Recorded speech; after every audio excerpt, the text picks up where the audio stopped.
मुसर असरात मरतब हुए। मामले पर कानूनी कार्रवाई लाजिम है। वाइस चेयरमैन तहरीक इंसाफ शाह महमूद कुरैशी कहते हैं, हुकूमती फैसले से हमें कोई घबराहट नहीं। हुकूमत बताए आपका मरासला आपकी नाक के नीचे से कहाँ गया। हमारा दामन साफ है, हम जवाबदेह होंगे।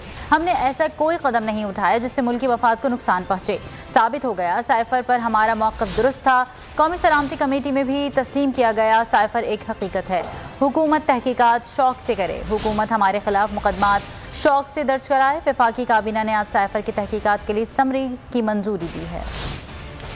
ये भी है कि फिर अपनी गुफ्तगू में ये भी कहते हैं कि वो मरासला प्राइम मिनिस्टर हाउस के रिकॉर्ड में दर्ज है, वो वहाँ से गायब हो गया। उसके जिम्मेदार कौन है? 22 अप्रैल को वज़ीर आज़म शहबाज शरीफ उसका तज़किरा करते हैं, उसे तस्लीम करते हैं, उसकी हकीकत को बयान करते हैं, और फिर 22 अप्रैल के बाद आज कहा जा रहा है वो गायब हो गया। कहाँ गायब हुआ? किसने गायब किया? कौन जिम्मेदार है? इन्वेस्टिगेशन तो उनकी होनी चाहिए। आप बताइए कि आपका मरासला आपकी नाक के नीचे से निकल गया, जिम्मेदार कौन है? आप बताइए कि आपके प्राइम मिनिस्टर हाउस की जितनी गुफ्तगू है वो आज पब्लिक नॉलेज हो गई है और उसकी रिकॉर्डिंग्स चल रही हैं, उसका जिम्मेदार कौन है? अगर हुकूमत समझती है कि वो हमारी हकीकी आज़ादी की तहरीक को इन हथकंडों से दबा सकती है तो ये इनकी गलत फहमी है। आज हुकूमत हम पर मुकदमात कायम करना चाहती है, शौक से करे। हमारा दामन साफ है और हम बिल्कुल जवाबदेह होंगे और इंशाल्लाह हैं। कोई चीज़ ऐसी नहीं की